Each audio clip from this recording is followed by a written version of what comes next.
You embarked on a 2009 or 2010 recapitalization efforts, raising 313 million rand. You then went on to restructure the group in some way, getting rid of some of your loss-making activities and some of your non-performing assets. Right. Tell us about this restructuring process, and is it starting to pay off?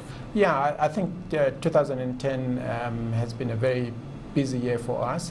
We started off, as you've said, with the recapitalization of the business.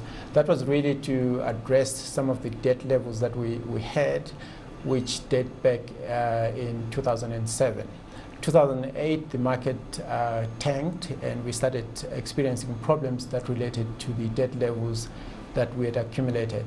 But I'm glad to say that we had the institution actually giving us a vote of confidence, agreeing to recapitalize some of the debt. As you've mentioned, it was 313 million.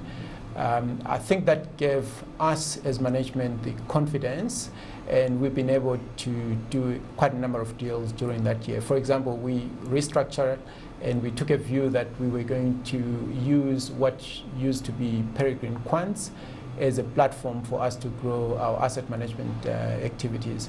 We now own 51% of that business. The other significant transaction that we did was the takeover of Securities, which we did towards the end of the year, and that has gone very well in terms of the integration.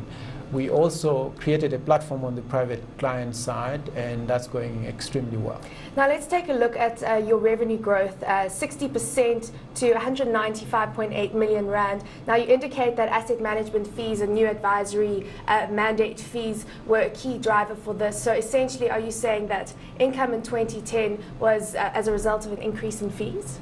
Yes, I think that's correct. I think not so much from the asset management side. I think that the income came from the property investment fund that we have. The second largest contributor was the advisory side of our business. As you would see that this year, again, we came number 6 in terms of the corporate advisors rankings. In the last 3 years, we've been top 10. So I would think that we actually have a good corporate advisory team on the ground. The asset management side of our business made a contribution, but as I've mentioned, this year we're really consolidating, and going forward we would expect the asset management side of our business to come through and start contributing significantly. What sense do you get about deal making in the corporate space this year? It's improved significantly. I think that in 2008 everyone saw the correction in the marketplace, but there were still deals that people were working on as a result of the deals that were there in 2007. 2009, those deals completely dried down. But 2010, we started seeing activity in the market. We actually think that 2011 is going to be a much better year. Let's look at the trading side of the business, the securities side. RMB commenting today in the papers that they see the rally in South African stock market lasting for up to 18 months. What is your sense in terms of making money on the JSE in 2011? We've taken a view ourselves that on the securities side, we want to occupy, if I can put it that way, the space that BJM used to occupy before they were taken over by Renaissance. You've got the small securities businesses at the lower end of the market, and then you've got your big, the likes of international securities business at the top.